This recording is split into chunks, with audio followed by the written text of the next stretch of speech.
What's up guys, Lifting here. This is a video build guide for my Life Energy Shield Hybrid Summoner. The build is optimally played as the Witch, but can be played as the Scion as well if you prefer. And with this build you'll be able to deal with the highest level maps and bosses, and it is fairly cheap to get going. So before I show you the skill gem setup and skill tree, let me give you a short rundown of how the build works. For defenses, the build relies on a high effective life pool. That is obtained through the combination of both energy shield and life. Combining your health and energy shield pool will take you anywhere from 4,000 to 8,000 plus depending on your gear, thus making you incredibly tanky.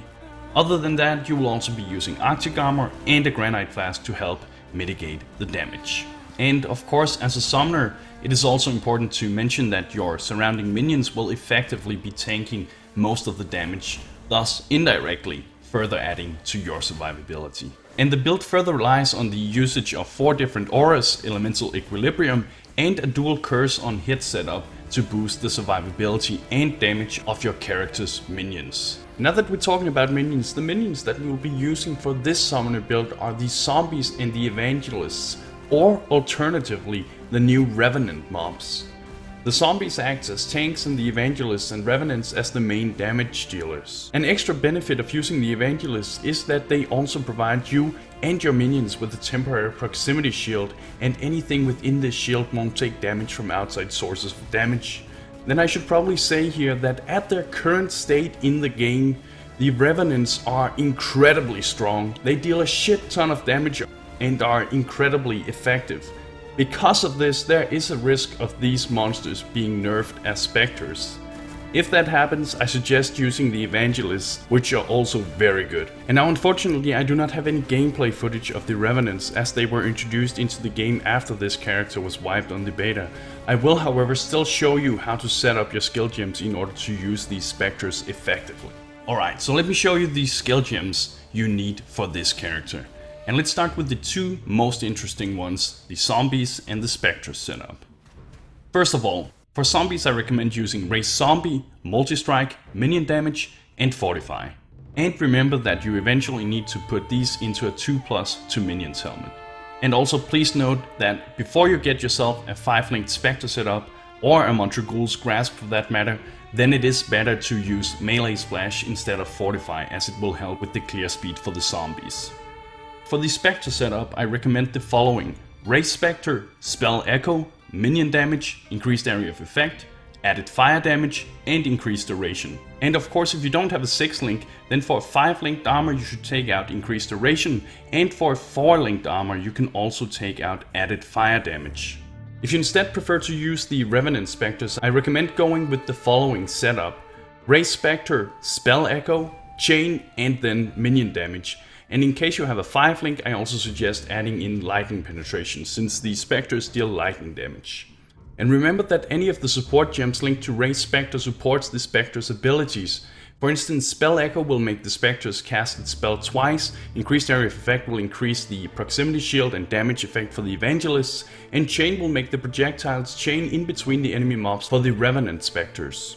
Now the next setup is our dual curse on hit setup, and it is consisting of a ball lightning skill gem, curse on hit, vulnerability, and elemental weakness. With this setup, a single ball lightning is able to spread both curses effectively, and another benefit of using ball lightning is that this build utilizes the keystone elemental equilibrium, as I mentioned earlier. Because of that, when we cast ball lightning, the enemy monsters becomes resistant to lightning damage but takes more fire and cold damage, and since we're using Hatred that adds cold damage and added fire damage on our specters, this adds a huge damage boost together with the effect of both vulnerability and elemental weakness. So this setup has a pretty awesome synergy for this build. It should be noted however that if you decide to use the Revenant Specters that deals lightning damage, then you should instead use a cold based skill to spread the curse and elemental equilibrium, so that the monsters become more resistant to cold but less resistant to lightning and fire damage. And for that I recommend using either Freezing Pulse or Ice Nova, depending on what you prefer the most. None of these are particularly good for spreading these curses, but it is the best alternative if you want to use the Revenant Specters. Next up we have our offensive aura setup. Here we have haste and hatred linked with generosity. Hatred and haste both adds a ton of damage to our minions, and when linked with generosity, the effect of the auras is greatly increased. However, they do no longer influence our character, and this is okay since we don't benefit from hatred and only very little from haste. However, as I said, the minions will greatly benefit from these auras, and that is why we're using them on generosity. And again, if you decide to use the Revenant Specters, then I suggest taking out hatred and instead adding in anger, which is going to add fire damage to both the zombies and specters. Hatred only works for physical damage, and as I mentioned before, the Revenant Specters deal lightning damage. And now a part of this build's defenses is based on the usage of the Prism Guardian shield. With Prism Guardian's blood magic and reduced mana cost affixes, you can reserve Discipline and Arctic Armor on your life pool. This allows us to run all of the auras that we want to, whereas otherwise we wouldn't be able to because the mana cost or the mana reservation would be too high.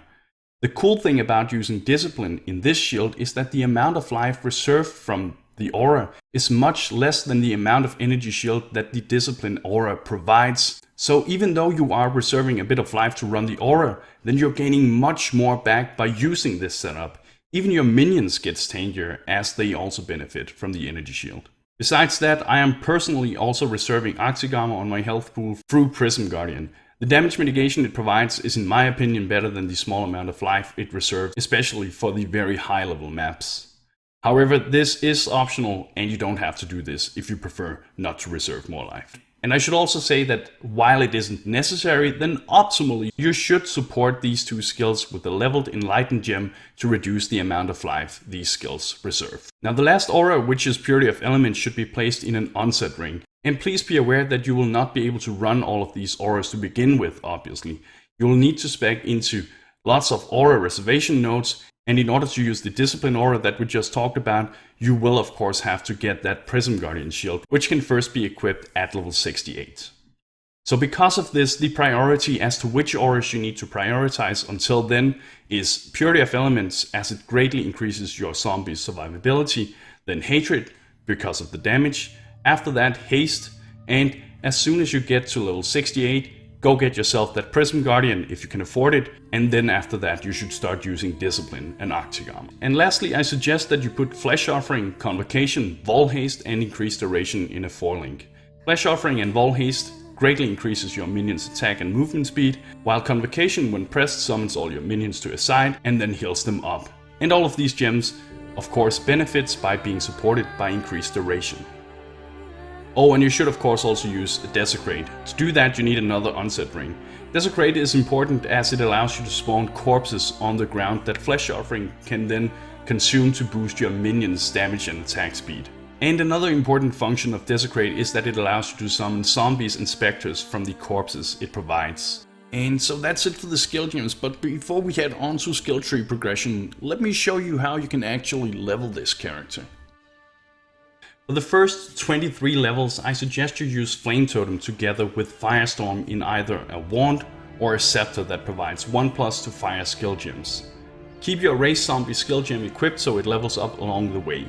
And whenever you can get a minion damage and melee splash skill gem, you should also start to level these. Then at level 23 I suggest you buy yourself a Mature to Puna shield. And the most important affix on this shield is the 2+ to Socketed minion gems. Because of this shield you can now level as a summoner without your zombies dying all the time. Without it, it will be a pain in the ass as your minions will simply be way too squishy and die all the time. And I should warn you guys, it will still be slow even with this setup, but it is now manageable at least if you insist on leveling as a summoner. If you prefer, you can of course just keep using Flame Totem and Firestorm instead to level faster. So with this setup you should be good to go for the next many levels, and when you finally reach the Scepter of God on Cruel difficulty, you should have your Specter skill gem set up ready so that you can now start to use Evangelists as your Specters. This will greatly increase your clear speed. And you can and should use these Specters all the way to Merciless Scepter of God. When you get to the Merciless Scepter of God, you should start summoning Evangelists from that level. The fastest way to get your Evangelists is to use the Desecrate skill gem repeatedly while in the Scepter of God until you find 3 Evangelist corpses. However, until you get to Merciless and your Desecrate skill gem is able to summon corpses close to or at the same level of the zone, you will have to search for them manually. And this can be quite a pain, but it's something you'll have to do until your Desecrate can spawn corpses of high enough level. Otherwise, you will simply end up reanimating Specters that are too low leveled, and that is of course because the level of the monster's corpses determines the level of the Specters that you summon. And also I suggest that you take out your Spell Echo skill gem whenever you are summoning your Evangelists. Otherwise you're going to summon 2 Specters where one of them will be a random monster, and this, yeah, it's a pain in the ass. So for the skill tree progression, keep in mind that the type of skill nodes that benefits this build is the ones that provide life and energy shield to make you more tanky. Besides that, we want to pick up aura effectiveness and mana reduction nodes so that we can run additional auras that will benefit both you and your minions. And with that said, we do of course also want to pick up various minion nodes and notables throughout the skill tree that will allow us to summon additional zombies and specters, and at the same time provide these minions with a boost to both life, damage and resistances. Alright, so let me show you how I suggest you progress throughout the skill tree with this build. And before we do that, I should perhaps say that you can, of course, as I mentioned in the beginning of the guide, you can level this as a Scion as well. And the way I suggest you do that is by grabbing the life and then going into Harrier and, chaining into the rest of the skill tree. However, I feel the optimal choice is the Witch, as you'll have access to lots of energy shield in the beginning of the skill tree. So let's reset this and let me show you how it's done. Our first goal when leveling this character is to gain some survivability when we're leveling, and to make our zombies able to sustain themselves by giving them some life regeneration. We do that by starting here, picking up the energy shield nodes, and then going into Deep Wisdom for the intelligence, mana and energy shield. From Deep Wisdom I suggest picking up Heart and Soul and the remaining mana and life node. This will give you a nice boost to both mana and life in the beginning of the game. From Heart and Soul we'll be going all the way down to Foresight for the energy shield increase, and then heading all the way over here, grabbing the first minion and life regeneration. This single skill point makes a pretty big difference for your zombies already at this level. And one thing that really kills zombies early on during the game is that their elemental resistances kinda suck. So we're also picking up Herd of the Flock for that extra number of zombies that you can now summon, but also the 16% to all elemental resistances. So a very nice notable. From Herd of the Flock, I suggest you go in this direction. And the reason we want to go up here and not just grab Puppet Master first is that we are interested in getting this minion life and life regeneration skill node. Again, because minion life regeneration is so important for your zombies early on when you're leveling. And now that your zombies can sustain themselves to a small degree, our next goal is to gain more zombies and making our zombies stronger. The way we're gonna do that is by going down here, picking up the minion life nodes, and then Puppet Master. Puppet Master will allow us to summon one extra zombie and give a 16% increased minion maximum life. So very nice. From Puppet Master, I suggest you head back towards the Witch Tree, pick up the minion life node here, and then Lord of the Dead, so you can summon an additional zombie, and to get more life for your zombies and to increase their damage. From Lord of the Dead, we're heading back towards the Scion Tree down here, where we're gonna branch into the Grave Pact notable over here, and I personally prefer picking up Minion Life and Minion Life Leech instead of Minion Attack and Cast Speed. These are in my opinion not as useful as Minion Life and Minion Life Leech. And Grave Pact will of course give you yet another zombie you can summon, but also a very nice 20% increased minion damage. And then after having picked up Grave Pact, I suggest you head back towards the top up here next to Death Attunement. You're not going to pick up Death Attunement yet because you're not going to use your Specters yet, but I suggest you pick up this 10% increased minion life skill node. And your minions should now be fairly tanky. You've pretty much picked up all the minion life nodes throughout the skill tree except for these over here, which I don't consider to be very efficient. So we're not picking these up unless you decide to craft a +1 to zombies on your chest eventually and then go for Grave Intentions for yet another zombie, but I will only really recommend getting this notable if you do that and if you have a Montragul's Grasp. Other than that, I feel you should ignore this cluster over here. Instead, we now want to make our own character more tanky, and one of the best ways to do this at this point in time is, in my opinion, to pick up Quick Recovery. Quick Recovery will be nice as it adds that increase to maximum life, but it also gives us some increased mana regeneration and that 0.8 of life regenerated per sec. From Quick Recovery, I also suggest heading down towards Discipline and Training for yet another life boost, and then also picking up this life node. This life node we'll be picking up later. And then finally, to make ourselves even more tanky this time around, I suggest picking up Melding over here. Melding is a really efficient cluster as it will both provide you with increased maximum life, but also increases to maximum energy shield. And being a hybrid build, this is exactly what we want. So the next step for a summoner here to increase its power is to gain aura effectiveness and reduced aura mana reservation, so we can run additional auras. The way we're gonna go about that is by picking up leadership together with aura effectiveness and reduced mana reservation. From leadership, I suggest going down and grabbing charisma. And charisma is also going to give you some much needed dexterity so you can keep leveling up your gems. It's also going to give you access to a jewel socket, and if you have a good jewel, I suggest spending the skill point and socketing it as soon as possible. But for now, we're gonna spec out of it. After having picked up charisma, I suggest we head back towards the top of the temple area. We're gonna go in this direction where we're gonna pick up sovereignty and the reduced mana reservation nodes. And in this point in time, you are probably nearing, or maybe you have surpassed it by a bit, but you should be at the Cruel Scepter of God. This is where you'll be summoning your Specters, and because you can now summon these Specters, I suggest you pick up Death Attunement as well. So you can now have 2 Specters, or 3 if you already have the Bones of Ulor.